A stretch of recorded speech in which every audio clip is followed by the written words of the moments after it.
Hello, everybody. Welcome to the latest event within the Origo Innovation Series. We live in unprecedented times and businesses are changing like never before. Some people have said that 5 years change is being squeezed into 6 months. And so the whole purpose of the Innovation Series is to give you, the Icelandic business community, the support you need in implementing the transition and the innovation that you need. Today, we're joined by David Rowan.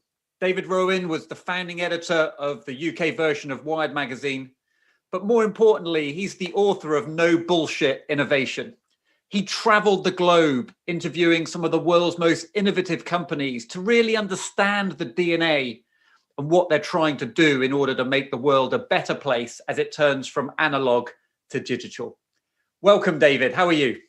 Thank you, Alex. Nice to be here, and nice to be at least part of me back in Iceland, where I have spent some amazing time because it's a country of innovation. I just met somebody whose family was the first in Europe with hydrothermal energy way back when. And you just think it's constrained resources mean you have to think about innovative, resilient ways to build the future. So it's great to be in Iceland. I guess if you were to pick an island where you thought, yes, this is where we can build a community, an island made up of volcanoes, glaciers, is not your starting point. But as you say, Iceland is a tremendously innovative country. Well, let me tell you something I did there last October in the old days when we were allowed to go on aeroplanes in the sky. I took 50 health tech entrepreneurs to Iceland for 3 days of adventure. And the goal was, if they're hiking together over the glaciers, going 120 meters inside the volcano, cooking, being in the hot thermal springs, if people are engaged together, can they start communicating in an open way? Could they become close? Could they help each other with their businesses? And it turned into an amazing close group. And now there are people from all over the world who met in Iceland who are collaborating and building really quite important therapeutics and treatments. So it just shows you it's the environment that brings people together and leads to fresh ways of thinking. And so whilst you're a tech man at heart, I'm interested to learn more about your desire to build that community. I think you call them voyagers, to sort of try and bring people together to try and help the world with technology. So I've always been a journalist. I've not just edited Wired, but I've made TV films. I've been the technology columnist in the Times in the UK. Since I was 7, I've been doing journalism. But when I got to meet amazing builders of the future through Wired, not just technologists and scientists, but architects and designers and artists who are thinking in fresh ways, people inventing new business models, I realized that they needed to meet each other to cross borders, to collaborate across specialisms, because that's how magic happens. So I started having dinner salons with maybe 15 or 16 people coming together and see if we could create an open, free-flowing conversation. And then after a while, I thought, you know, the best way to take this to the next level is get them to commit to 2 or 3 days in an interesting place together. So not for profit, just 40 or 50 people. Did this 5 times last year. And if you can get them telling stories in an open way, if you can get them being themselves, you get massive connections. You get people trusting each other. And one of my lessons on my book for innovation is it's breaking down walls between disciplines leads to extraordinary new things. Yeah. In some ways, the silo is the enemy of innovation within organizations. And I guess one of the opportunities in digitization and digital transformation is in trying to create an organization that works together as one rather than a multidisciplined sort of a collection of silos. It's even more complicated than that, because, you know, who says the one should be defined by the people at the top of the company when they're slightly less in touch with the customer than the people on the ground? So then the question comes, if you're going to move as fast as your customers, and look at how much people's assumptions have changed over the last 6 months, how do you empower the sales team? How do you empower the people dealing with customer service to say, actually, what we thought was core to our identity needs to change, and we need to adapt as a company? And I often find that top-down cultures become less resilient in this fast-changing world we're in. Fantastic. Well, I'm already hooked, right? We could talk about that all day, but I know you've got a fantastic keynote ready for us, David, where you'll share some of the things you're seeing in the tech world around innovation and transformation. So I'll hand over to you for your keynote, and I look forward to seeing you for questions at the end. A note to everybody that's watching, please write your questions in the YouTube feed or whichever feed you're watching this in. We want to make this your event. So your questions should be the ones that I'm asking David at the end. So take it away, David. Thanks, Alex. And I'm not really saying this as a keynote, because it's not about, you know, somebody on a hill telling you what to think. It's the conversation, because I can learn from everybody on this call. But all I want to do is share some of the things I'm seeing. So I try and keep in contact with the crazy people, the people building the impossible businesses of the future, trying to rethink everything from education to healthcare to real estate. And I talk to the researchers and also the VCs, the investors who are betting that these are the ways forward. And I get a constant sense, even though I thought I knew what was going on, that, oh, wow, I didn't know that was now happening. That was mainstream. So there's an acceleration happening. And also these technologies are being democratized. So it's not always the big multinational that's going to win. It can be the 16-year-old in a bedroom in Thailand. And I'll just give you a couple of examples of some of these converging tech-led trends. Let me take you back to July 1969, and the Americans were bravely sending a rocket up in space, Apollo 11. It was, you know, part of the original moonshot. And then something unexpected happened. The president, Nixon, goes on national television and delivers a speech.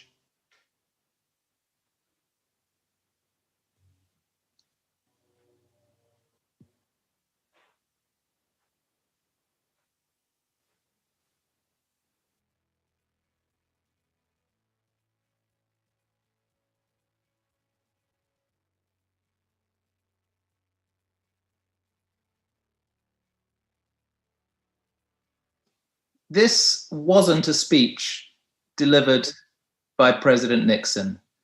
He didn't say that. That was a speech he wrote just in case things went wrong, and it was on standby. That video was a deep fake.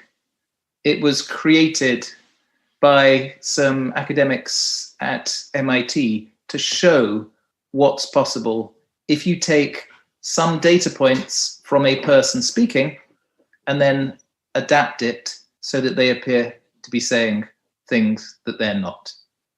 And I've seen in the last year, the deep fake has gone from being a strange curiosity that in the future is a risk for us to something that could easily affect the outcome of the American election at the moment.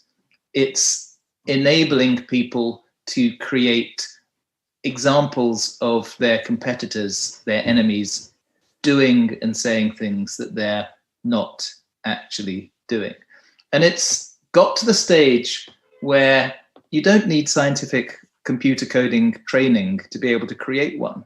There's an entrepreneur in California called Grace Windheim, who was playing around with this and realized that she could create a bunch of not just people, but iconic artistic images, lip syncing along to something that had gone viral. It's a Japanese song called Baka Mitai, and put herself in it, but also the Mona Lisa in it. I'll show you what she came up with. And this in itself went viral.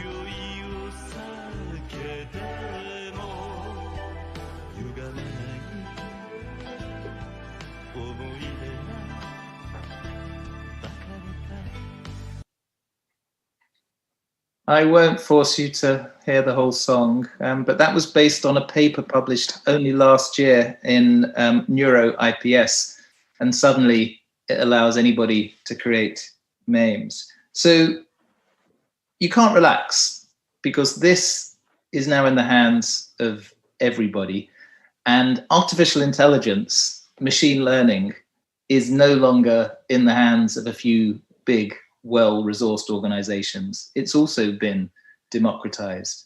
The open AI movement based in the Bay Area recently released a open source version of machine learning called GPT-3, which pretty much allows anybody to do what I thought was my professional skill, which is write a story, which is create something on a page. The machine very quickly learns. And I'll give you a couple of examples of how people have already been using this.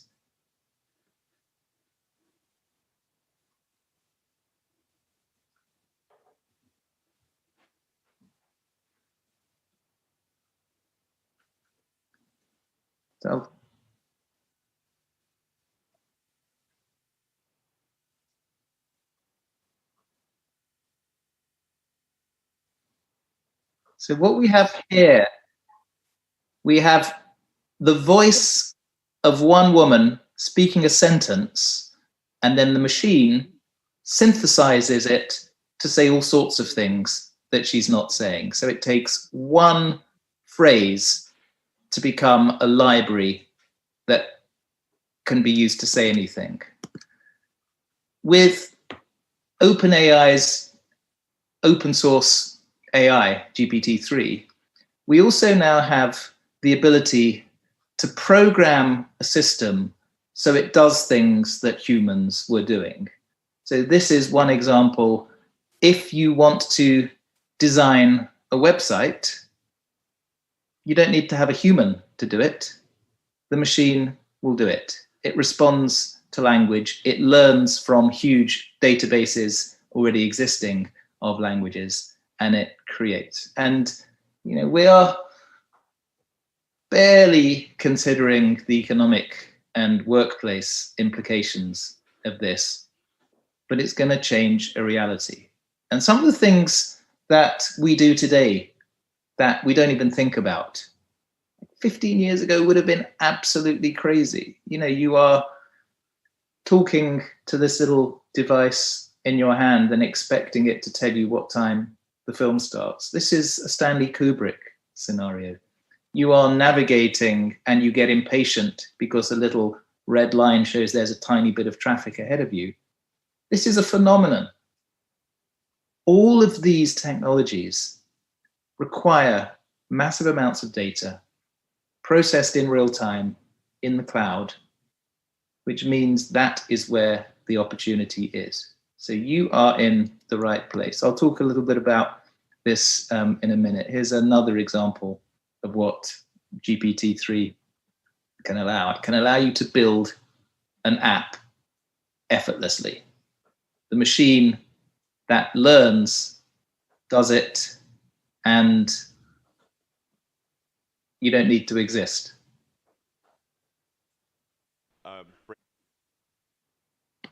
Let me tell you also about what's happening connecting the brain to the network. You may have seen Elon Musk recently showed his Neuralink project in action with an implant in a pig's brain.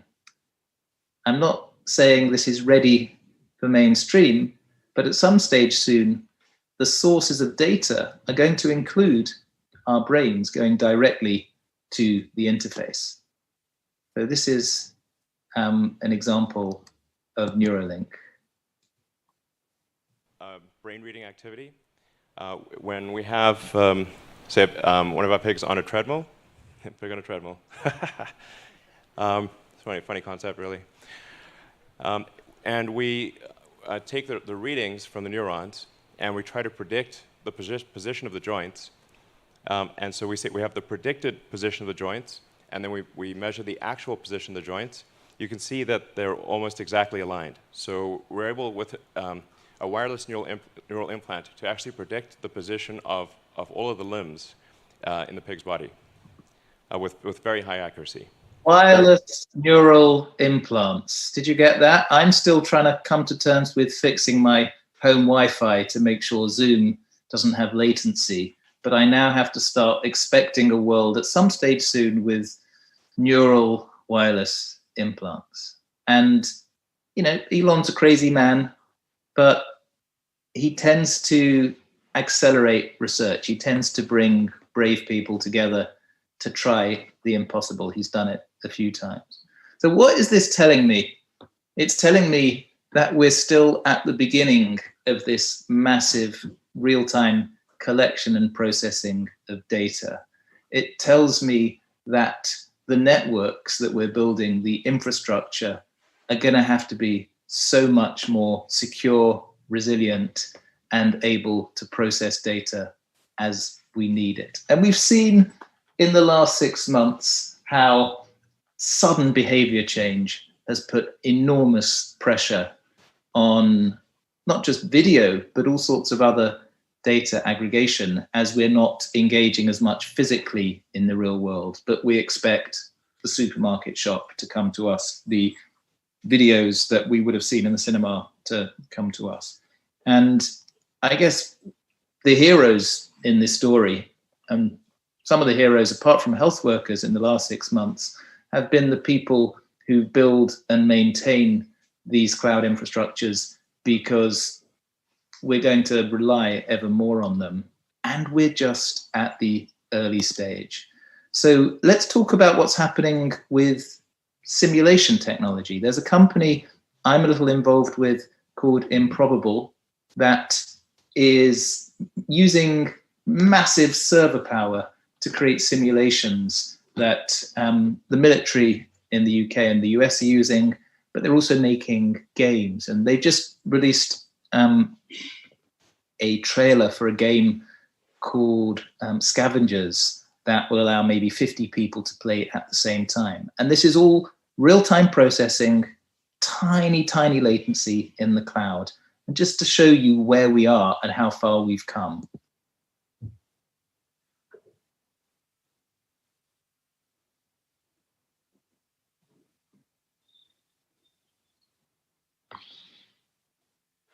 Our world. Your mission today shall not be easy. You won't go alone to the surface.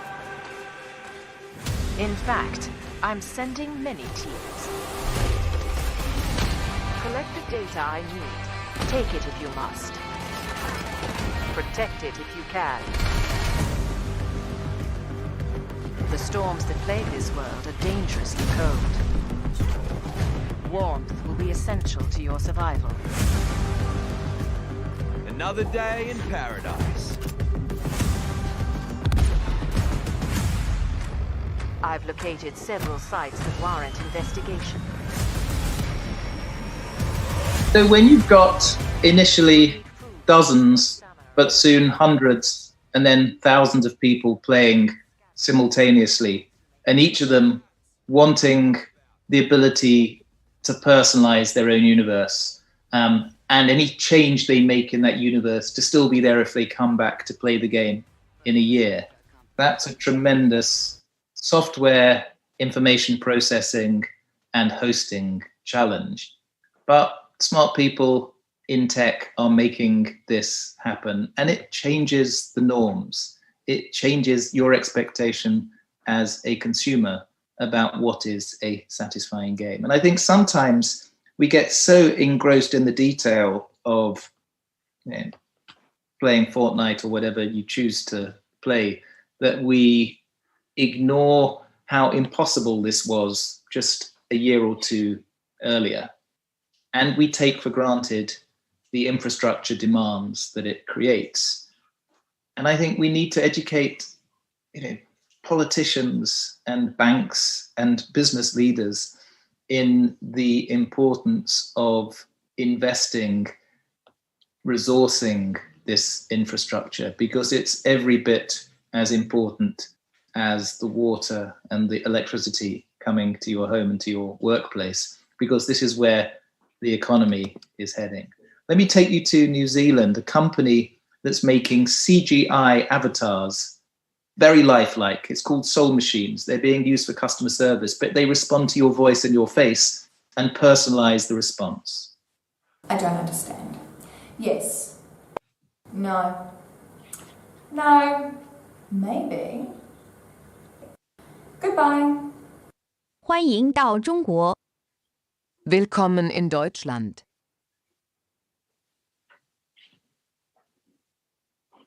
And this is real-time translation into other languages like Chinese. These are not videos of people. This is all CGI. The founder of the company, Mark Sagar, won a couple of Oscars in Hollywood for doing CGI for films like Kong. But we now have a system that can respond to the video feed and the audio feed of you, the customer, and empathize with you. We always thought the computer, the AI, would be great at data, would be great at cognitive skills, but not so good at the psychology, at the soft skills, at the understanding people's emotion. But we've now got systems that have overcome that hurdle. So this creates an expectation that customer service increasingly will be personalized and automated and in whatever language you choose. And this is, it's a tremendous leap forward. Now in China, they're leaping forward faster than many of us in the West. This is an AI newsreader.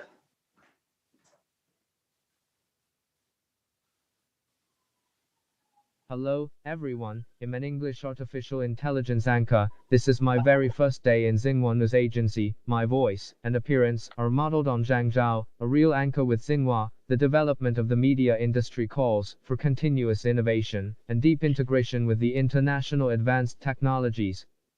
I will work tirelessly. So I'm a journalist, and this is very bad news for my business, but there ain't nothing I can do about it. And I always think it's worth looking at the unfamiliar places, at the edges, just to see what's possible and what may be a joke at the moment, but it will go mainstream. So I go to China when I can, go to Shenzhen where the world is being built, the hardware industry is centered.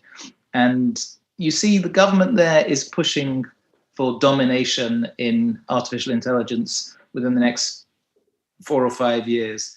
But it's the applications that seem crazy at first, but then become normalized. So, face recognition is such a huge, not just business, but political requirement. This is a company called SenseTime who make face recognition tech that the government uses sometimes in socially useful ways, make sure the bad guys are caught, sometimes in ways that one may question the human rights and civil rights aspects of it because it's tracking you. But once the tech is out there, there's no rolling it back. You may not like what's happening in Xinjiang, where a few million Uyghurs have been sent to education camps, face recognition being part of the way they're tracked, but you can't really stop the tech. But it also means there's all sorts of crazy applications of the tech. This is face recognition in a Chinese toilet to make sure people are not taking more toilet paper than they should.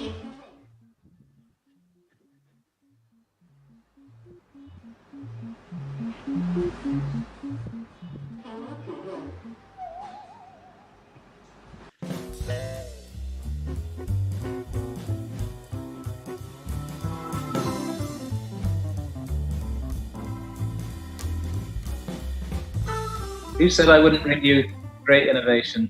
So all this is happening at the same time. We've got satellites taking real-time imagery of the planet.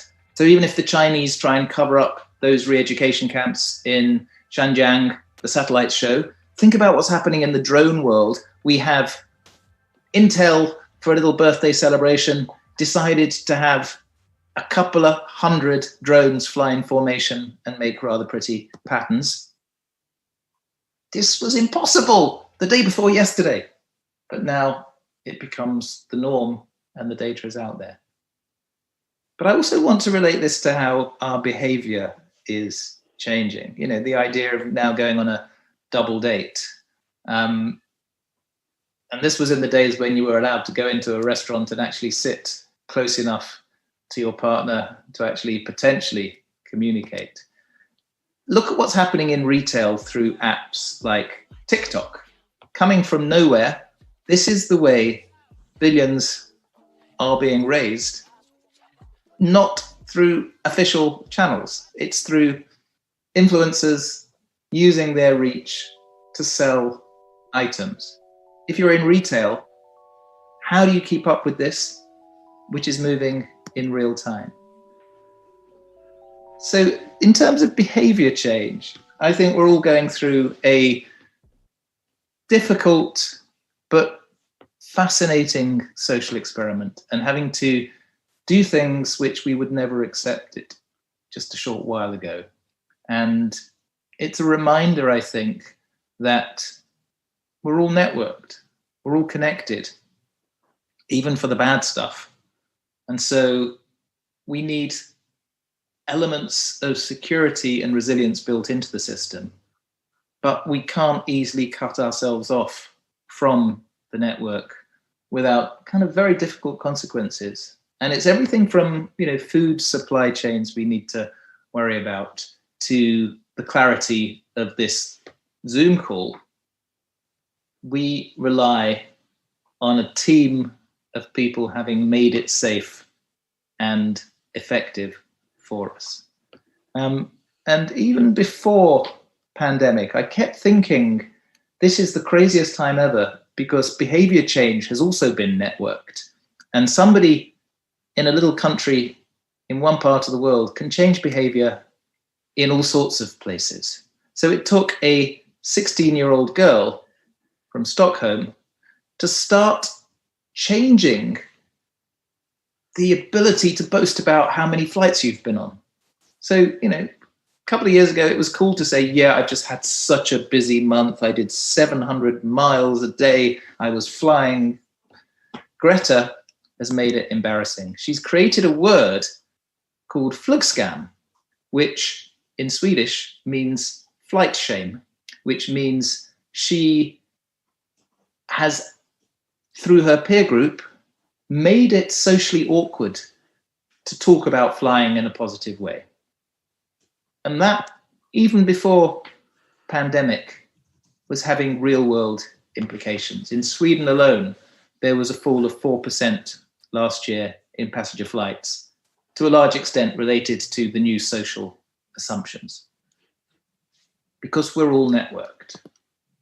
And social norms are not being led by politicians and big corporates. It's hitting the fashion world because the grassroots network through social media is questioning the sustainability, the supply chains, the fabrics.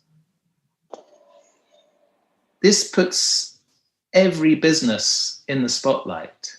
And it also means, I think, there's an advantage to those providers of tech services and cloud services who can show that they are aware of their environmental responsibilities. What kind of energy sourcing are you using?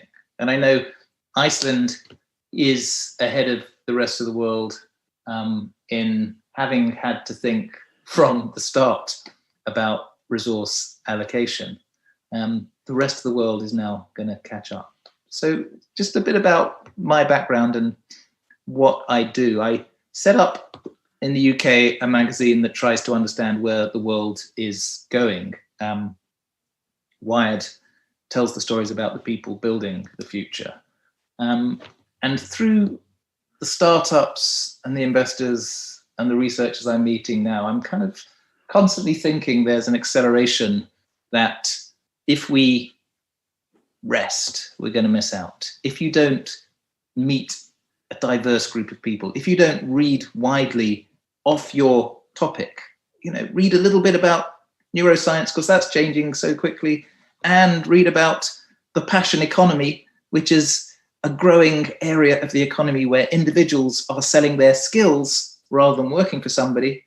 And these skills are not just selling their video clips, but also becoming personal shoppers on websites like Dumpling, where customers rate them and they can make a really good living. There's change happening everywhere, but it's exponential change that it gets really interesting. The doubling and doubling of change. So we all know what this meant in terms of Moore's law and how something that was impossibly expensive became commodified and changed the rules. But the same trend, the exponential curve, is now hitting all sorts of other sectors. It's hitting energy.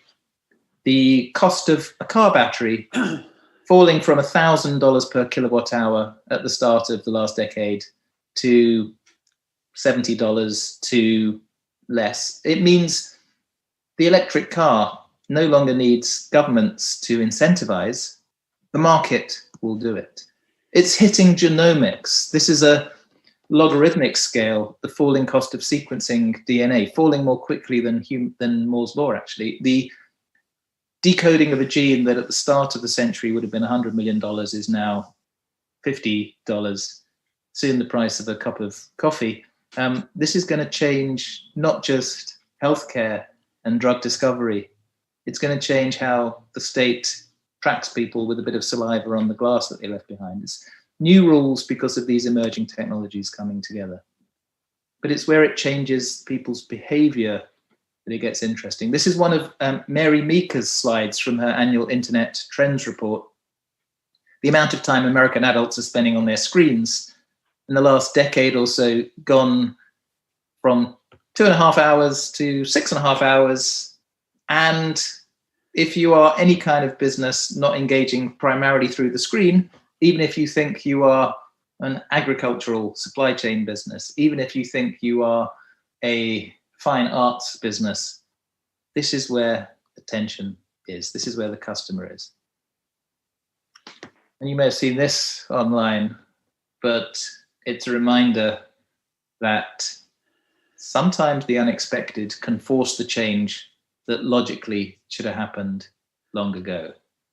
And so whatever kind of organization you're in, think about where these tech realities, these behavior change realities are likely to change you, and start working out now how to get there first. Innovation is often somebody appointing a head of innovation, a director of innovation, somebody with a really innovative job title like the digital Sherpa. Often companies put a couple of startups together in a room and call it their accelerator. And I often see this as innovation theater. It's like ticking the box. It's not fundamentally changing how you think, how you operate. So I went on a 20-country journey to try and understand, are there effective examples of innovation in successful organizations anywhere in the world that the rest of us can learn from? And I did find through my research, went to Estonia, went to Peru, went to China, and there are some replicable approaches.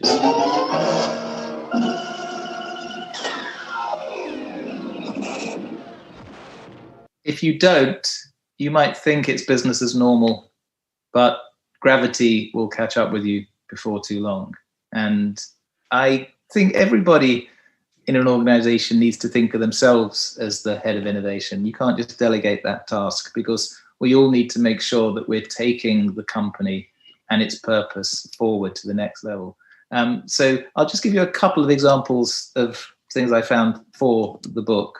And this is real innovation I'm talking about, not this sort of innovation that you see at the Consumer Electronics Show every year that maybe the world doesn't need, but the media still celebrate as innovation.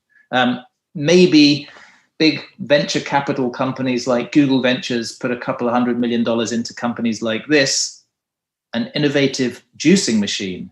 Do you remember Juiceru? It was hundreds and hundreds of dollars to buy the machine, and then very expensive sachets. And it was celebrated as a major innovation, Bluetooth-enabled, internet-connected juicing machine. And then some journalists from Bloomberg took the very expensive sachets, put them in their hands, squeezed them, found they could get just as good juice without the very expensive juicing machine. Sadly, Juiceru then went out of business and is no longer there. But it just shows even the smart people get the idea of innovation often very wrong. It's not about gimmicks. It's not about something flashy. It's about adapting the culture of the organization to empower the people at all levels, to have cognitive diversity in the team, people not just demographically diverse, who think in different ways to challenge each other. It's about organizations leveraging emerging technologies in a way that allows them to experiment. There was a company in Hong Kong I met called Maya, that's the world's, I think, second biggest maker of pots and pans, aluminium saucepans. It was started in the 1960s by Stanley Cheng, who became a billionaire. And then his son, Vincent, who's in his 30s, says, "Dad, you know, the internet's coming for the kitchen as well. What do we do?" I think we need to prepare for this new thing called connected cooking. And Stanley says to Vincent, "Well, what's connected cooking?" You know, when the cooker downloads the recipe from the internet and cooks with you. Stanley says, "I don't know about that, but here's a bit of money, go and play." So Vincent starts a project in the wine country of Northern California, where he hires a bunch of Michelin-starred chefs.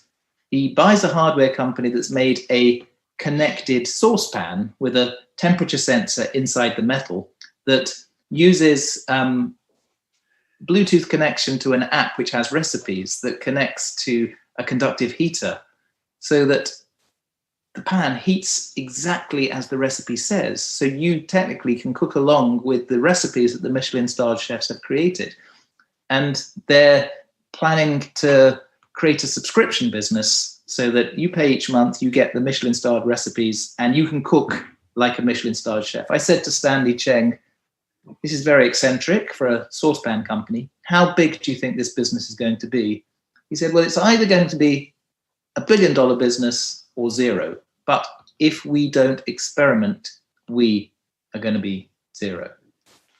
Because these opportunities are out there and somebody else is going to take them.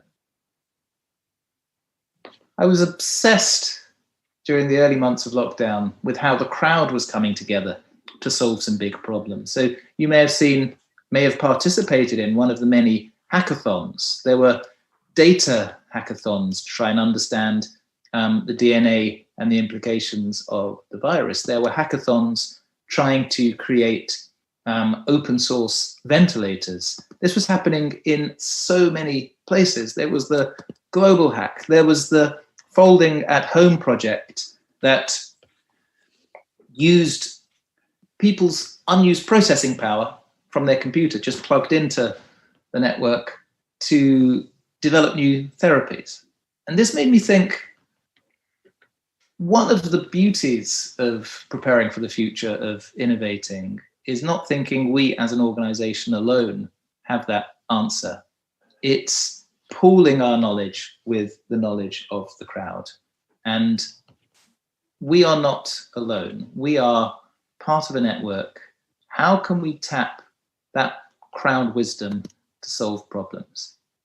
Because there have been some amazing results. The crowd has come up with ventilators. Even Dyson, a big corporate, retooled its factories to come up with a hospital ventilator. They didn't end up manufacturing it, but they showed a company could do this quickly. So we're in a world where I think we should assume we don't know that much, apart from the fact that our assumptions are going to be challenged. Our social norms are going to change. And that is to a large extent because of technology and networks forcing us to keep up. Because if you deny the power of technology, if you try and be King Canute and hold the waves back, that probably won't end too well. And it makes me think of the first time you are going to be in that autonomous car. It's going to be weird. You might say this doesn't feel safe. At some stage soon, it will become the normal way to travel. This is Bill Rimmer put his mother in his Tesla, set it to autonomous, and this is her response. Try not to be like this.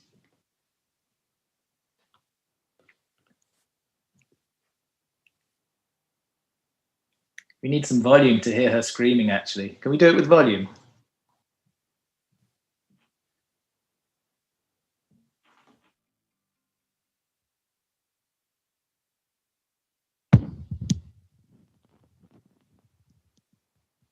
She's in denial, but we know that like 2 or 3 times later, it's just going to be another way for her to go to the supermarket, because the future is there, whatever we feel about it.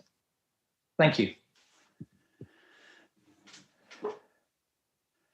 David, thank you very much. That was fantastic. You obviously spend a lot of time looking at the wonderful ways people are trying to change the world. We've got some questions for you, though, if you don't mind me asking. Of course. So first one is Iceland has a very big travel and tourism sector. So what innovations do you see in that sector that you think will be part of the future? Hold your breath. It's going to come back. Don't worry.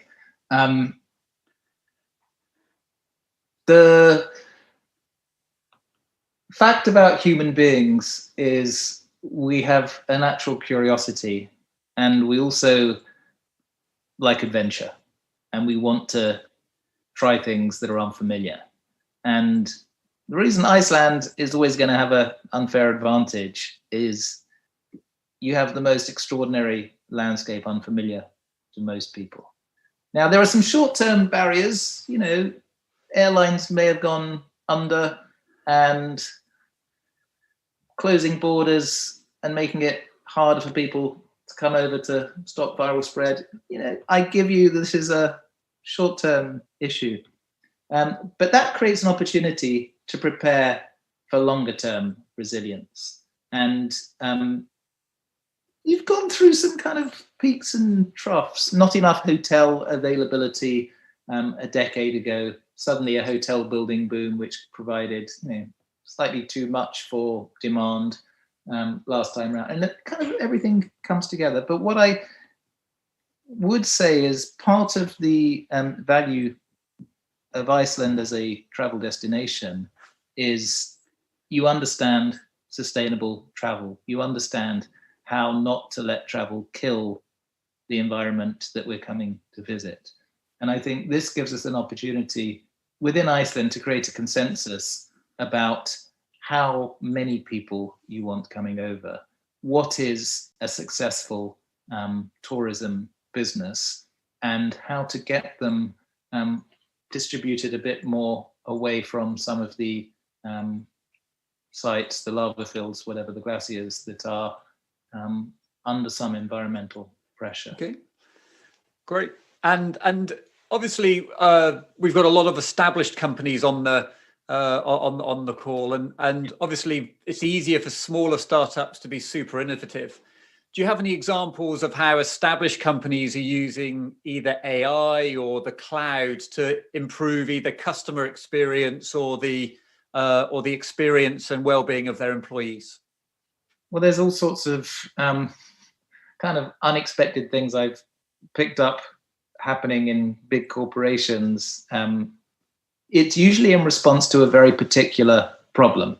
So no big lumbering establishment incumbent wants to make a change unless it feels it has to. I was in Norway and met somebody from a fertilizer company called Yara, which is 100 and something years old. The founder kind of invented the way of capturing nitrogen in the air, and it was doing very well for a whole century, making fertilizer, sending it around the world.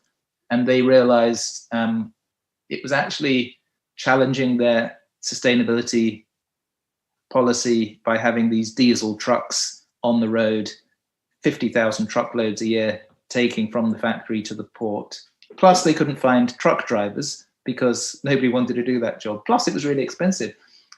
So the company about 5 years ago decided to go into a new business and to invest maybe $40 million building the world's first autonomous electric cargo ship, which is currently being completed.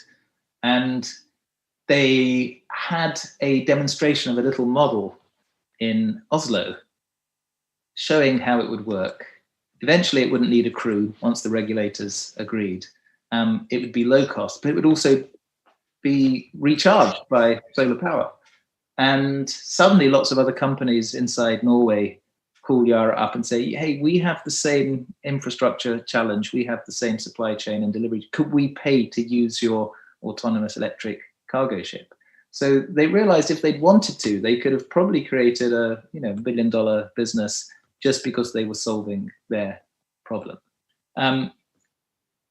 There are lots of examples of companies that let's talk about responding to their staff's needs in creative ways.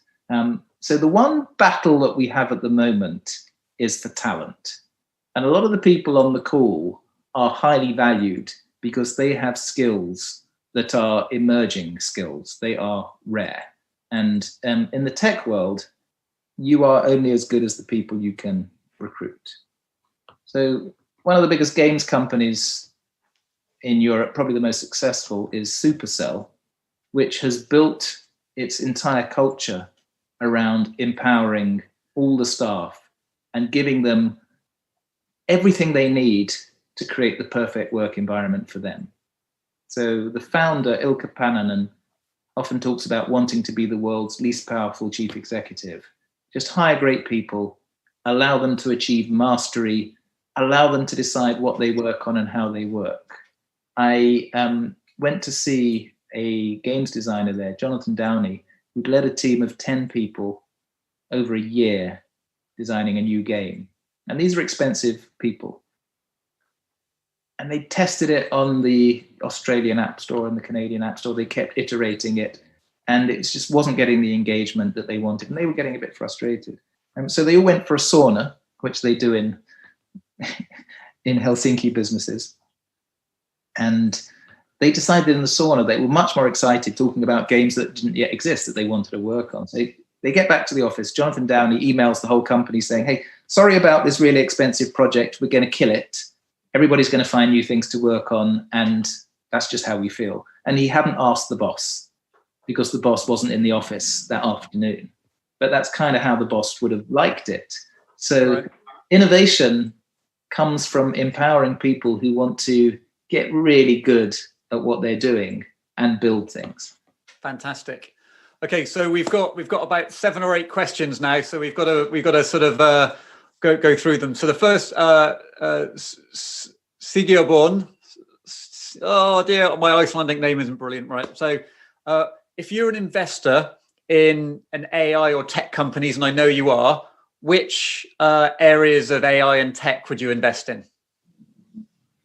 So investing is a really good game for sadomasochists, particularly masochists, because there is a very high chance that your investment will go to zero. And the way it works is you assume that 9 out of 10 startups aren't going to make it. And it's often not because of the tech or the IP, it's because the founders don't get on or a pandemic comes along and changes their business plan.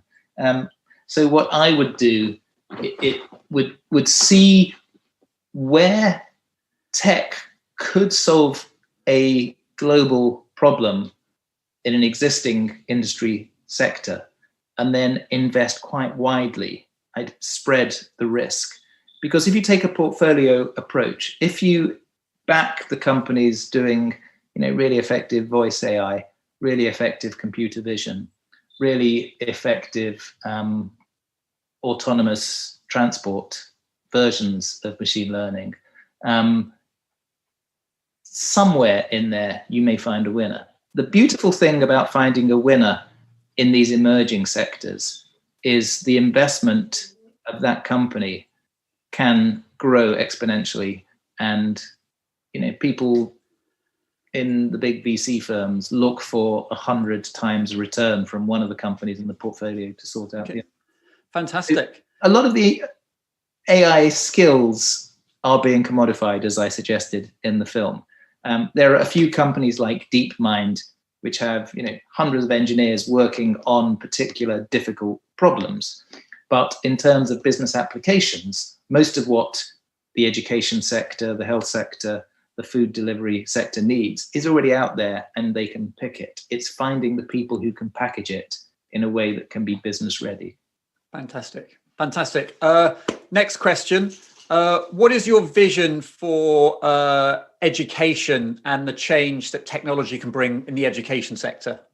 Finally, we can move away from the 17th and 18th century idea that you have to have rows of people being taught to be compliant by an expert in the corner. Now, one of the most exciting things about what's happening at the moment is education is being unbundled by startups. Higher education, business school education, art school education. I'm seeing startups realizing that these approaches to teaching skills have not evolved. The price is going higher and higher. Students are getting huge indebtedness, but not actually getting the skill sets that are what the market tomorrow needs. And they're creating a combination of online and offline modular courses. There are startups like Jolt, which have turned business school education into little modules. So you don't pay $200,000 for an MBA, you pay a few $100s for small courses, which are taught online. And then in normal times, they bring people together, 15 people in a room once a week to discuss these things. And the beautiful thing about the Chinese approach, I'm skeptical about lots of the thinking behind how Chinese government is tracking people. But in terms of education, there's a whole bunch of companies there that are customizing, personalizing education from school level upwards, which means the teacher is no longer essentially algorithmically marking work or enforcing discipline.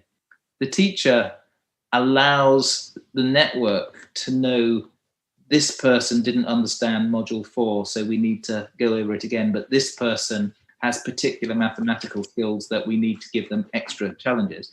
And the teacher becomes essentially a consultant in delivering what the machine suggested. So I'm hugely optimistic that over the next 5 years, we will start to persuade governments that the old way of lots of people coming into a building and being led by a disaffected, bored, slightly underpaid expert is over.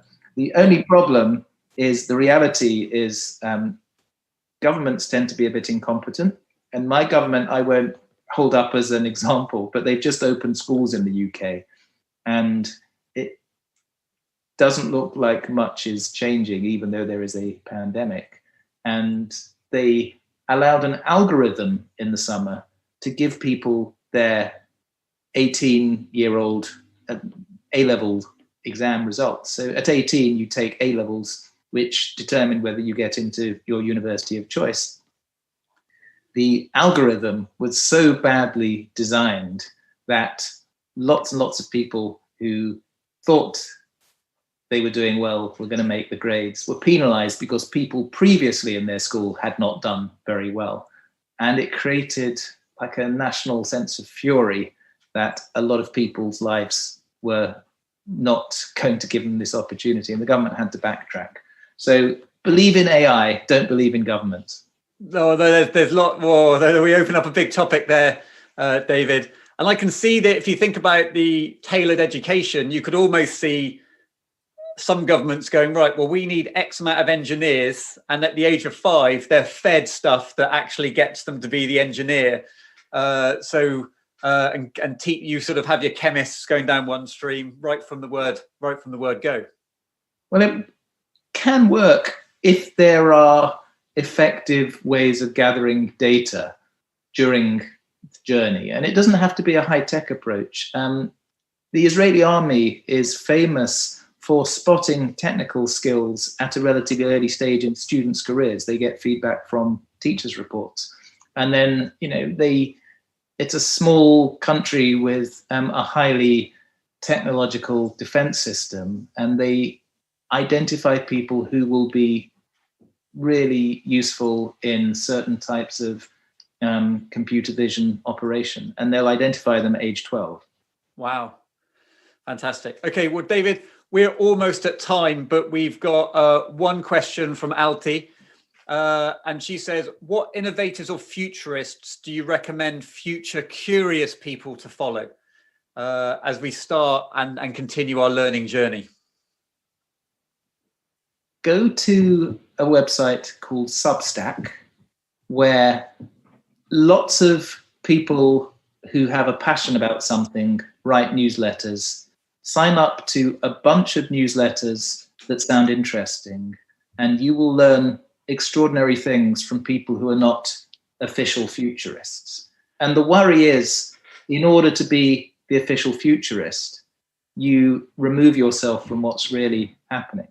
So in normal life, I get no greater thrill than, going to Berlin and Stockholm and Helsinki to meet entrepreneurs, because it keeps me informed. I should not be here delivering wise words, because what the hell do I know? I'm just an aggregator of all this information. So be skeptical about experts. Find people who are passionate and curious and go deep. And in the last month, I've subscribed to maybe 15 email newsletters, and Substack is a great aggregator. There are lots of other places. And I'm learning now about, neuroscience and, cognitive bias and, algorithmic challenges, but also about new learning in psychology and sociology and business models. And the future is being distributed. It's not being centralized, and the knowledge is networked. It's out there for all of us. So encourage serendipity to come into your life. Bring things together that you weren't actively looking for, and maybe you'll learn something. Fantastic. Well, David, it's been an inspiration. I really appreciate you taking the time to be with us and support our clients and the wider sort of business community of Iceland. And I'm sure people will either find you on LinkedIn or they'll find your book in Amazon, No Bullshit Innovation. And I want to come back to Iceland because I miss my undan chocolate. There we are. And there's so many fantastic things about Iceland. So, well, thank you very much. Thank you very much to everyone who's been watching. Thank you for your questions. Our goal within Origo is to support you. It's to help you transform your business and thrive in the economy that we have today. We've been busier than ever helping companies deal with some of the challenges that they're facing today, whether it be look after their staff and well-being more effectively, or helping businesses digitize their business models. So thank you very much for joining us. We've got another part of our innovation series in a couple of weeks. So please look forward to that. And also please share the links that you'll be receiving after the show so you can distribute this show with all your colleagues and friends that maybe weren't able to make it today, because David's talk has been fantastic and hopefully you're leaving feeling inspired. So thank you very much and we'll see you all soon. Bye.